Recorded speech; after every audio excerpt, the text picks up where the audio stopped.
एक मछली, एक कछुआ, एक टिटहरी। मछली, कछुआ, टिटहरी, गुरु, ये जो होते हैं। मछली क्या करती है? अपने अंडे को देखती रहती है और उस बच्चे को जन्म दे देती है। टिटहरी अपने बच्चे के अंडे को देखती रहती है और बच्चा जन्म ले लेता है। कछुआ अपने अंडे को देखता रहता है और बच्चा जन्म ले लेता है। बस गुरु का भी एक ही काम है।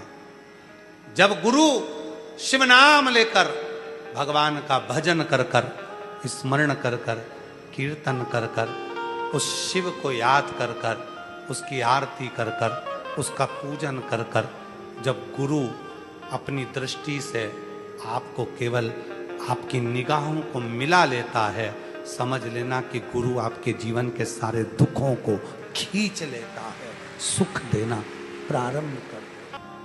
एक नजर कृपा की कर दो भोले त्रिपुरारी, निर्धन की झोली भर दो ओ भोले त्रिपुरारी।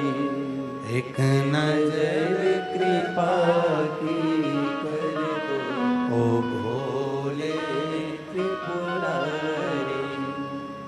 माना के मैं पतित बहुत हूँ, माना के मैं पतित बहुत हूँ। प्रभु पतित से पावन कर दो, बस इतनी कृपा। गुरु क्या करता है? टिटहरी क्या करती है? टिटहरी अपनी दृष्टि से अपने अंडे को पका देती है और उसमें बच्चा जन्म लेता है। मछली अपनी दृष्टि से अंडे को पका लेती है और बच्चा जन्म लेता है। कछुआ अपनी दृष्टि से अंडे को पका देता है, बच्चा जन्म लेता है। उसी तरह एक गुरु जब भजन करता है, कीर्तन करता है, मंत्र जाप करता है, स्मरण करता है, वो आपको आडंबर में नहीं डालेगा, वो आपको प्रपंच में नहीं डालेगा, वो आपको ढोंग में नहीं डालेगा। गुरु तो केवल अपनी दृष्टि से आपको देख लेगा और क्या केवल आपकी निगाह से निगाह गुरु मिलाता है और उतनी देर में तुम्हारे भीतर के सारे संताप को खींच लेता है और तुम्हें पुण्यमय बनाकर। बिहारी जी मैं कब से अखियाँ बिहारी आप लोगों ने मुरली मनोहर मंदिर के दर्शन करें? किस किस ने दर्शन करे? जा हाथ उठा। सबने करे? सुबह 6 बजे मंदिर खुलता है मुरली मनोहर का, दोपहर में 12 बजे बंद होता है, शाम को 4 बजे खुलता है, रात्रि को 9 बजे बंद होता है। तीनों स्वरूप के दर्शन करे, राम सीता जी के, कृष्ण राधा जी के, शिव पार्वती जी के, तीनों के दर्शन करिए। हम आस्था वालों से भी निवेदन करेंगे तीनों स्वरूप का दर्शन करा। सबसे पहले आप दर्शन कर रहे हैं कृष्ण राधा जी का। इनका स्वरूप का जब क्लोज में आप दर्शन करेंगे, स्वरूप का दर्शन करेंगे तो आपको एक अलग सा आनंद आएगा। ऐसा लगेगा जैसे मेरे कृष्ण राधा बाहर निकलकर आपसे बात करने के लिए आ रहे हैं। फिर आप दर्शन करेंगे सीताराम सरकार का, और जब सीताराम जी का दर्शन करेंगे तो सीताराम जी का दर्शन कर कर आपको ऐसा लगेगा कोई मर्यादा पुरुषोत्तम भगवान श्री राम माँ जानकी के साथ हमारे जीवन का कल्याण कर रहे हैं। जैसे माँ शबरी को तारा था वैसे मुझे तार रहे हैं सीताराम सरकार। और जब आप और हम भगवान शिव और पार्वती जी का सुंदर दर्शन करते हैं, शंकर पार्वती का दर्शन करते हैं, तो शिव पार्वती का दर्शन करते समय हमें ऐसा लगता है कि मेरे बाबा अमरनाथ की गुफा में बैठकर जैसे माँ जगतजननी को कथा कह रहे हैं, पूरा श्रृंगार कर कर, ईसर गोरा बनकर, दूल्हा दुल्हन बनकर, जैसे चंचुला को अखंड सौभाग्यवती बनाया था, बिंदु को प्रेत से मुक्त कर दिया था, देवराज का कल्याण कर दिया था, वैसे ही शिव पार्वती चलकर मेरा भी कल्याण करने के लिए आ रहे हैं।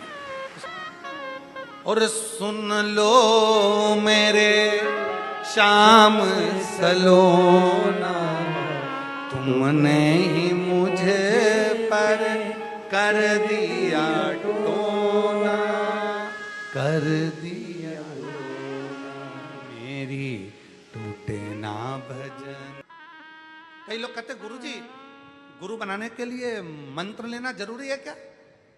हम कहते हैं अगर कोई गुरु तुम्हारी जिंदगी में ऐसा मिल गया, भले वो तुमको टीवी के माध्यम से मिला, ऑनलाइन माध्यम से मिला, चाहे कैसे भी मिला, कोई गुरु तुम्हारी जिंदगी में मिल गया कि हाँ मुझे उसकी कोई बात अच्छी लगती है, तो उस गुरु को जब तुमने अपने हृदय में बिठा लिया तो शिव जी के मंदिर जाना, एक लोटा जल चढ़ाना, 3 उंगली शंकर के शिवलिंग को लगाना और पंचाक्षर मंत्र नमः शिवाय, ओम नमः शिवाय या श्री शिवाय नमस्तुभ्यम कहना और कह देना आज से मैंने गुरु मान लिया। बस वो गुरु को मान लिया तो वो गुरु तुम्हारा हो, गुरु तुम्हारा। गुरु क्या करेगा? कभी भी गुरु आपसे नहीं कहेगा कि मेरे पास आकर बैठ। गुरु कभी नहीं कहेगा कि तुम मुझसे मिलने आ, और गुरु ये भी नहीं कहेगा कि तू मेरे पास आ। गुरु दूर से देख लेगा। बस आपने हाथ हिलाया, आवाज लगाई हर हर बाबा, ओ बाबा, गुरु अपनी दृष्टि से आपको देख लेगा, आपके संताप को खींच लेगा। अपना पुण्य जो वो भजन करता है, कीर्तन करता है, स्मरण करता है, तप करता है, वो पुण्य गुरु अपनी दृष्टि से तुमको दे देगा। और जब गुरु देगा तब यहां से आप सुख लेकर जब जाओगे। मेरा शिव क्या करता है? वो आपको कुछ देकर भेजता। बृहस्पति महाराज का अपमान हो गया। इंद्र अप्सराओं का नृत्य देख रहे थे और बृहस्पति महाराज आकर बैठे तो सम्मान नहीं, खड़े रहे तो सम्मान नहीं, आए तो सम्मान नहीं। बृहस्पति ऋषि ने सोच लिया, बृहस्पति बाबा ने सोच लिया मुझे नहीं रहना, मैं जाता हूं। जाकर बृहस्पति महाराज कहीं चले गए। इंद्र को मालूम पड़ा गुरु बृहस्पति आए थे, सम्मान नहीं कर पाया, उठकर खड़ा नहीं हो पाया, आदर नहीं कर पाया। एक कथा करने वाले से ज्यादा बड़ा होता है कथा को श्रवण करने वाला। एक यजमान से भी ज्यादा बड़ा होता है कथा श्रवण करने वाला। एक वक्ता से भी ज्यादा बड़ा, कथा करवाने वाले से भी बड़ा सुनने वाला, और कथा बांचने वाले से भी बड़ा है कथा सुनने वाला। बड़ा वो है, कथा को श्रवण करने वाला बड़ा होता है। और वो जब दिल से सुनता है उसके अंदर भाव उत्पन्न होता है। और कथा सुनते सुनते सुनते सुनते पूरे 2.5 घंटे में, 3 घंटे में जब कथा का एक सार तत्व उसके दिल को छूता है, भजन में, कीर्तन में, कथा में, स्मरण में कोई बात उसको छूती है तो उसका रोम खड़ा हो जाता है, रोमावली रोमांचित हो जाती है। तब वो रोम नहीं होता, शिव उसके दुख हरने के लिए उससे चिपक जाता है, उसके गले लग जाता है और उसको सुख प्रदान करना प्रारंभ